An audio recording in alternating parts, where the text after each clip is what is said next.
Hi, I'm George. Welcome to MadEV. Today, let's talk about Volkswagen, a company that has got longest and deepest history with China among all the automakers out there. For nearly 4 decades, Volkswagen, through 2 joint ventures, has been the top-selling brand in the Chinese auto market. Over a third of Volkswagen's global new car sales are in China. The relationship between the two has been mutually beneficial.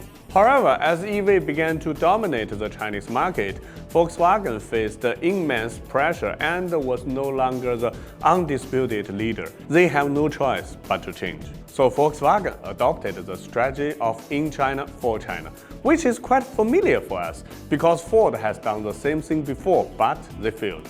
Even so, Volkswagen made a crucial step of building another Wolfsburg in China, a new base with independent R&D and a complete industrial chain.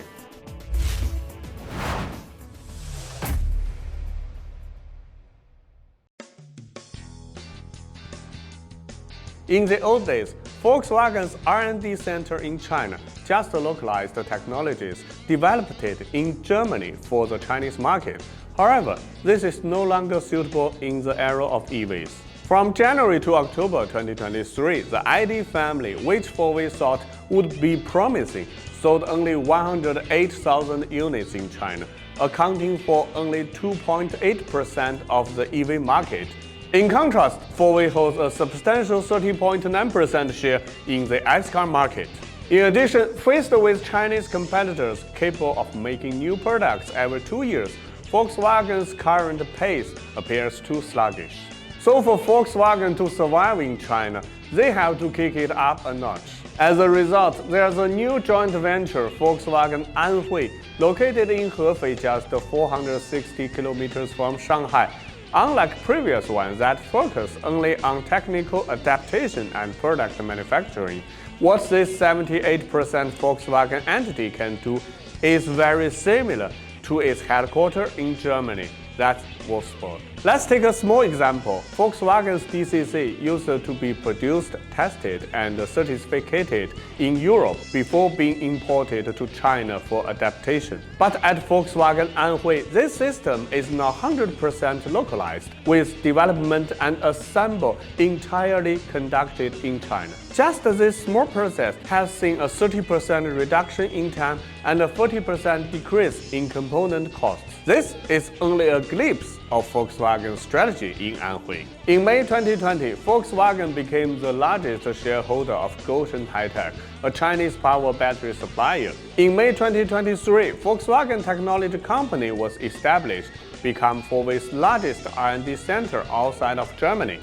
In November the same year, the first wholly owned battery pack project in China officially started production. Meanwhile, Volkswagen was collaborating with XPeng on an EV platform, Thundersoft for intelligent connectivity, Horizon Robotics for autonomous driving, Vivo for phone-to-car connectivity, and acquired ARK Design for UX and UI design. This will all have a positive impact on Volkswagen Anhui's future products. That is why at the end of November this year, Volkswagen was able to announce a Chinese exclusive EV platform, which will be developed 100% locally and become available within 3 years. The development cycle of this platform will be only 36 months, reducing around 1/3 of the time compared to their German ones. You know, for the Germans, this is already a huge step, and it takes a lot of courage and determination for Volkswagen to do so. Producing for the Chinese market is not the only goal of Volkswagen Anhui. The other one is to support Volkswagen's European and global business using technologies and products made in China. By the end of 2023, we will see the first production car from Volkswagen Anhui, the Cupra Tavascan, which is intended for Europe. You can see it as a cousin of the ID.5. Why Volkswagen decided to sell an EV that is made in China all the way to Europe? Apparently, it's a cost. China's auto industry has the world's most comprehensive supply chain, the most appealing cost, the fastest response, and the most efficient coordination. As a result, Volkswagen's EV produced in China can have a much lower cost even with the tariff and shipping. So as long as the European politicians stop looking for troubles using the excesses like the anti-subsidy probe, the cost will remain lower. If you are interested, feel free to watch our previous episode on this matter. In China, for China.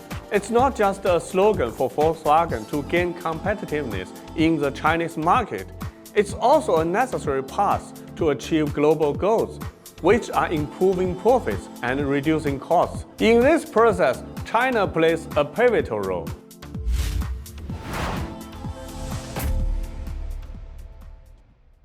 Becoming the #1 international OEM while ranking top 3 in Chinese market is Volkswagen's latest goal.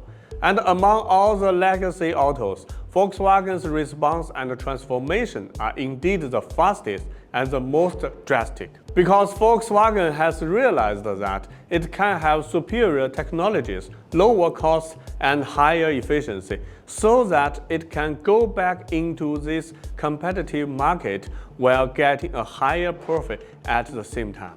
That's why Volkswagen is creating another Wolfsburg in China. And let's hope this can help the auto giant turn things around.